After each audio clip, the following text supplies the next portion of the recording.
কত কয়েকদিন আগে 2-3 দিন হবে নেট দুনিয়ায় ভাইরাল বিএনপির এক নেতা, কিসের নেতা, যারা বিএনপি আছেন রাগ করেন না, নিজের ভুলটাকে মেনে নিন। ইসলামের ঊর্ধ্বে কেউ না, সকলে ইসলামের নিচে। বিএনপির এক নেতা বলল, যে ব্যক্তি দৈনন্দিন জিয়াউর রহমানের নাম জপবে তার জন্য জান্নাত নিশ্চিত। এটা বলছেনই, নাউজুবিল্লাহ। নবীর নাম জপলেও জান্নাত হবে না। অতীতের নেতারাও যা বলল, হযরত লাগাছিল অতীতে, এই কথা কয় না।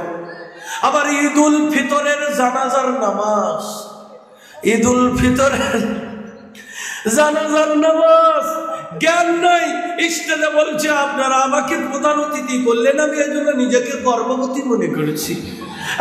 তাহলে এই লাদানেরা সংসদে বাংলা রিডিং করতে পারে না, এই কথা কয় না কেন? তাহলে এরা জাতি কি দিবে আল্লাহ ভালো জানে, দিবে না, এজন্য নিয়ে খালি পার করছে।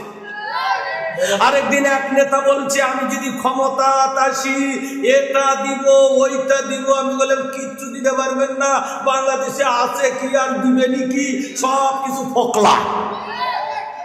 কথা বলে না কেন? আমার বলছে এমন করে বললেন, আমি বললাম কিচ্ছু নাই, দিবেন কি? কথা কয় না কেন? এই জন্য সূরা ফুরকান আয়াত 28, আয়াত কত? 28। ইয়া ওয়াইলাতা লাইতানি লাম আত্তাকিদ ফুলানা খলিলা, হায় আমার আফসোস আমি যদি অমুককে বন্ধু না বানাতাম। আবার আসেন সূরা ফুরকান আয়াত 27, আয়াত কত? 27। ইয়া লাইতানি তাখাসতু মার রাসূলি সাবিলা, সূরা ফুরকান আয়াত কত?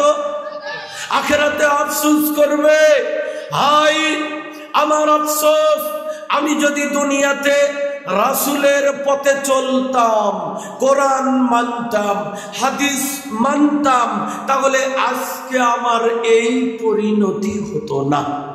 কি মানতাম? কোরআন। কি মানতাম? সহিহ হাদিস।